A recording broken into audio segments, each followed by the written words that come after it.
Assalamualaikum warahmatullahi wabarakatuh. Waalaikumsalam warahmatullahi wabarakatuh. Teman-teman semua, saya sedang bersama uh, sahabat lama guru kami, Dr. Kiai Haji Hikmatullah Al-Bantani, Masya Allah.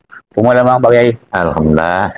Oke, Sehat walafiat. kita akan ngobrol-ngobrol tentang beliau, sudah berapa lama di Riau, kemudian di kegiatannya selama di Riau ngapain saja, berapa pesantren yang sudah beliau bina atau ngajar. Jangan Pak Kiai. Alhamdulillah, ya, saya merantau dari Serang, Banten ke Pekanbaru.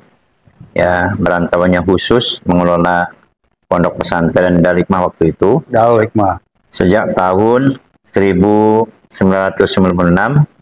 masih bujang waktu itu, umur saya masih muda, 26 tahun. Masya Allah. Ya.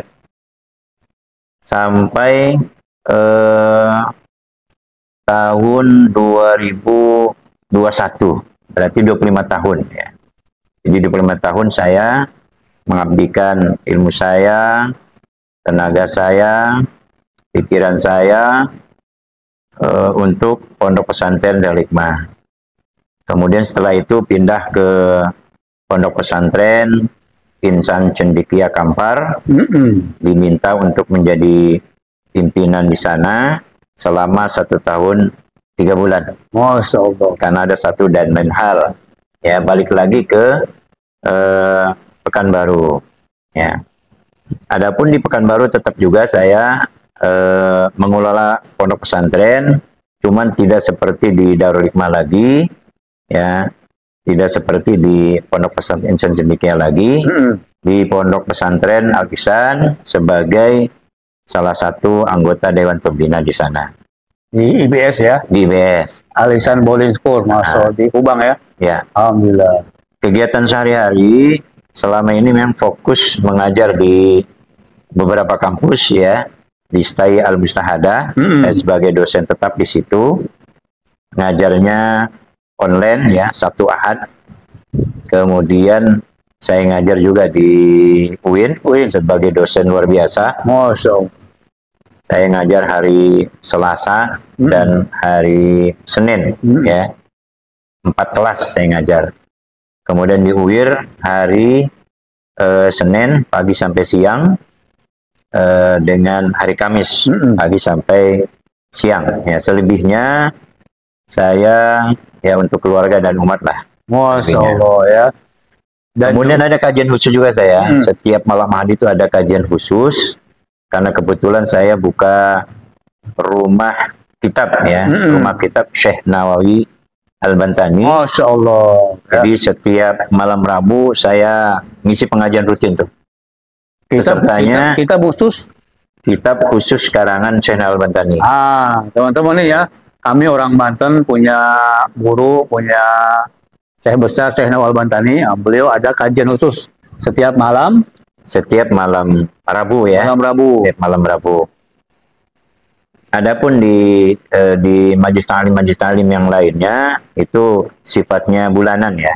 Bulanan itu kadang-kadang saya menyampaikan materi secara khusus juga gitu. Kitab-kitabnya ada kitab Nasrul Ibad ya. Nasrul Ibad, ya. Syarah Nasrul Ibad. Kemudian ada kitab Taqiful Qaul. Itu rutin saya ajarkan di Masjid Al-Muthaqafin ya. Sepekan sekali sih. Alhamdulillah. Sepekan sekali, cuman kadang-kadang prakteknya sebulan sekali gitu. Ya, prakteknya sebulan sekali. Kemudian yang Nasrul Ibad itu saya ada kajian bulanan ya di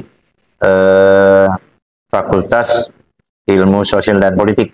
Ya, itu kajian bulanan sampai kita itu Nasrul Ibad. Ini beliau orang Serang, saya orang Pandeglang. Ya. Sama-sama orang Banten ya, alhamdulillah. Kami berjuang di Riau, entah kenapa, karena sudah kodratullah kan kita di Riau. Gimana Kang pendapat Kang nih orang-orang Riau nih, orang-orang Melayu? Ya, sepanjang saya bergaul dengan mereka baik-baik semuanya. Alhamdulillah ya. Memang Muslim sopan ya, alhamdulillah. Dan beliau juga ternyata ketua IKADI. Ya kan, gimana Kang cerita dengan IKADI ini? Dengan IKADI saya sudah lama. Sudah lama sejak berdirinya IKADI. Ya. Bahkan saya ikut juga merintis ya, pendirian IKADI bersama ustadz-ustadz yang lain. Masya Allah. Yang waktu itu dikomandani oleh Buya Dr. HC Ki Haji Muhammad Ghazali. Oh, ya, yang sekarang beliau sebagai Ketua Dewan Pembina Yayasan Wakaf Al Ihsan Riau. Ibes. Saya salah satu anggotanya di situ. Jadi sejak 2005 saya mulai aktif di Lembaga Dakwah Ikatan Dai Indonesia. Di tahun 2020 ketika Muswil terjadi, itu saya dinobatkan, diminta untuk menjadi Ketua IKADI yang ke-6. Oh, ke-6 ya. Yang ke-6. Yang pertama Ustadz Muhammad Ghazali. Oh, yang kedua Ustadz Safroni. Yang ketiga Ustadz Oren. Oren, Ketua IKADI dia ya. Yang kelima itu Ustadz John Pamil. Oh, yang kelima berarti saya. Oh, yang kelima. Yang kelima saya. Nah. Berapa sekarang IKADI nih total mubaliknya? Itu yang belum bisa terdeteksi. Ya. Kemarin ada amanat dari Rakornas, itu diminta memang harus ada jumlah real, gitu ya. Artinya setiap anggota IKADI itu harus punya KTA. Betul. Kartu tanda anggota. Ini yang belum kita miliki.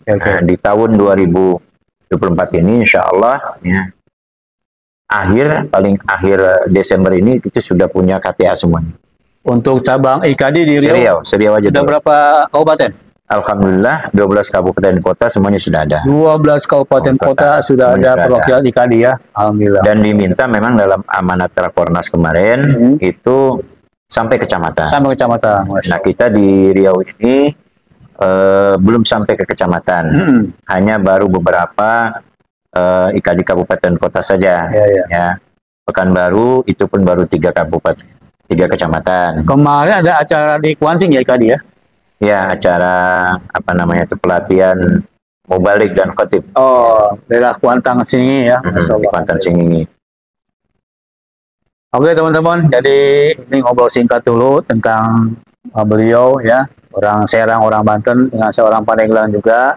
Mudah-mudahan video singkat ini memberikan inspirasi, motivasi buat teman-teman semua, khususnya orang Sunda, orang Banten, bertingkah laku dan bertutur kata.